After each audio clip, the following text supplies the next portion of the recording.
is why so many people are so mad about it, because they're just taking opportunity away from kids that don't have it. So billionaires, kids of billionaires, they have it. They go to private schools.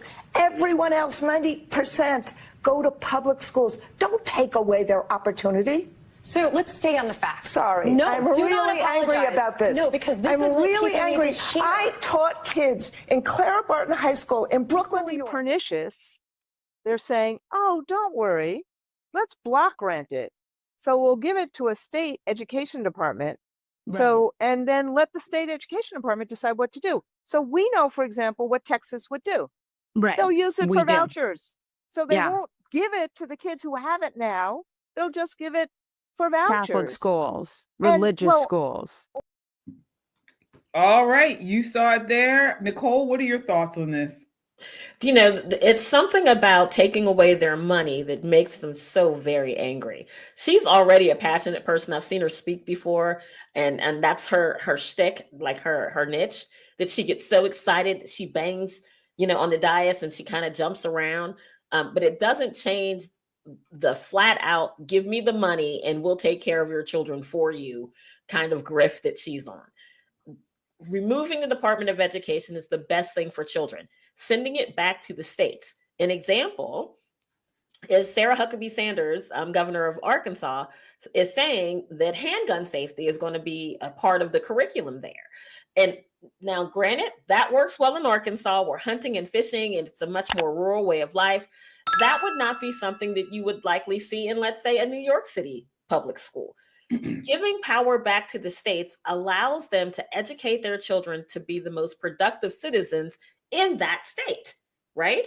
What Randi is arguing about, taking away the federal dollars means that maybe teachers don't make $90,000 coming in the door unproven, like they will here in Maryland, right? Maybe that's not what it's going to be.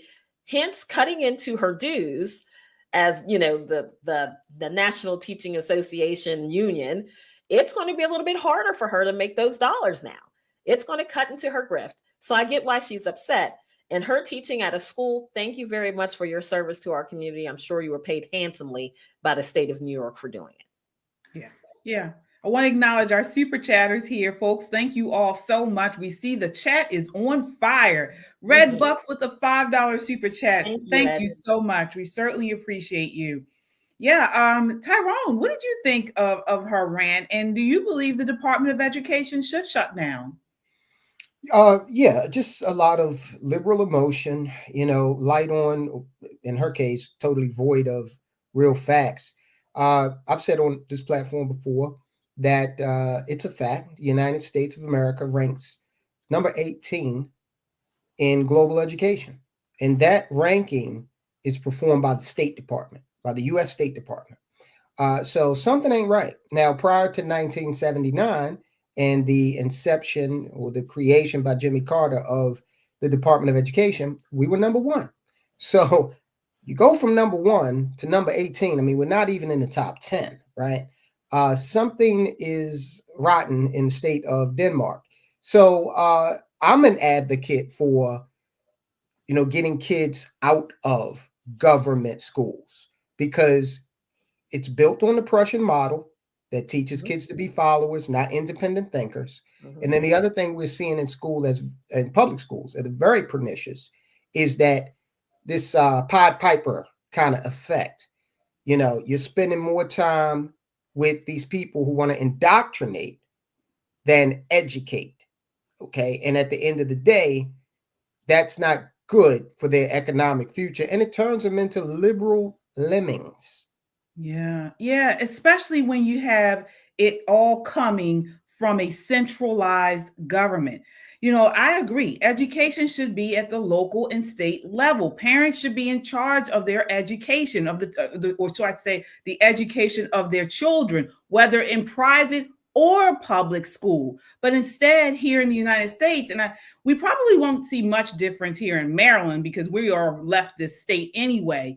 But the federal government has increasingly handed down leftist indoctrination, lesson plans, and all kinds of stuff. And then it trickles down to the states.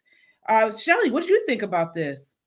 Yeah, that's the point right there. These teachers unions, the NEA and the AFT, of which Randi Weingarten is, I guess, whatever the president or whatever her title is. That's the key. They get to influence at the policy level in the federal U.S. Department of Education. Those dollars that the teachers unions collect overwhelmingly go to support political parties, primarily the Democratic Party, and they influence heavily the education policies that then trickle down for the rest of Americans to have to be, under all of this this pressure, this big weight, if you will, regarding individuals or their families and their children that are being educated in the public schools. So that's the power that Randi Weingarten will ultimately lose if the state takes over and parents have more direct input.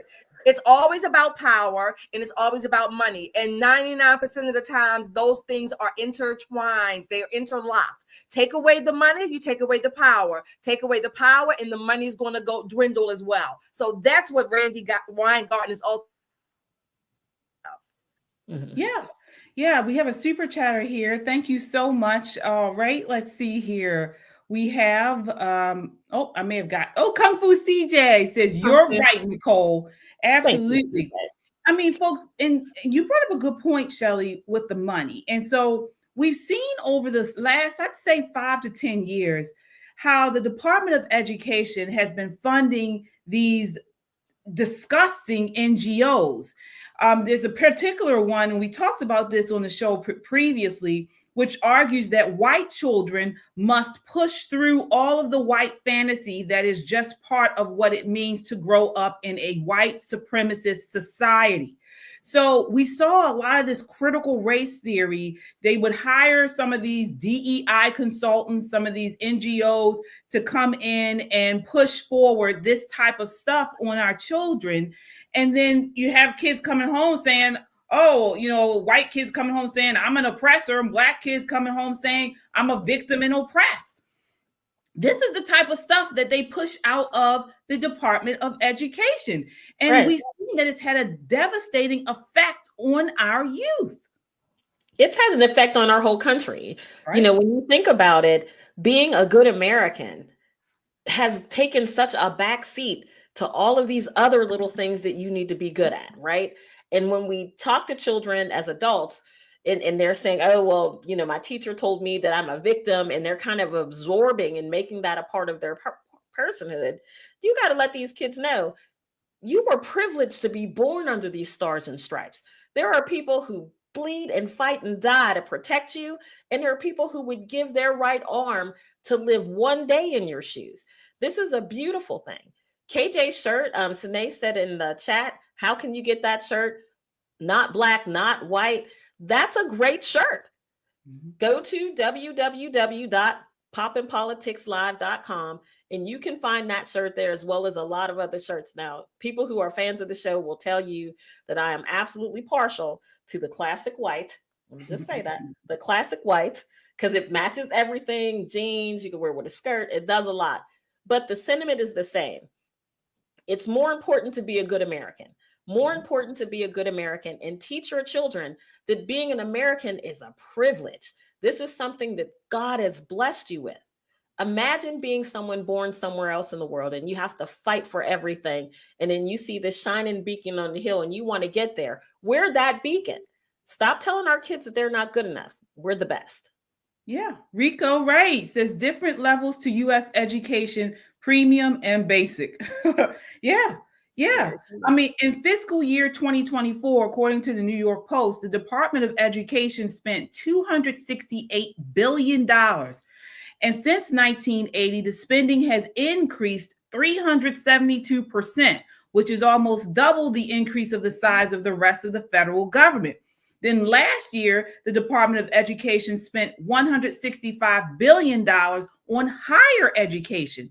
That's nearly half the total funds spent by the entire department. So that money went to colleges and universities to prop up the great scam that is higher education. And those grants went to students to major in lesbian dance theory. Right. So, I think it was, Yeah, I think it was Walter Williams. And I saw something over the weekend that just reminded me. I loved him as well. Rest in peace, Mr. Williams. He says again, what you subsidize, you get more of. Now that doesn't necessarily mean you get better outcomes. You just get more of whatever you're subsidizing. That's the general theme of our government in general.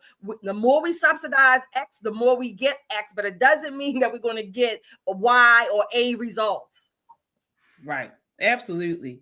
And again, we talked about this on the show previously. We showed a clip of how the Department of Education funded another NGO, which argued that educators should destigmatize sex work, especially for queer and trans people of color and LGBT youth. So this is the stuff that the Education Department was pushing out to classrooms all over the country. This was K through 12. And they start in the Department of Education, and in order to get funds from them, they would mandate that these school systems teach this crap, and that's what it is. So we gotta shut it down. Shut it down.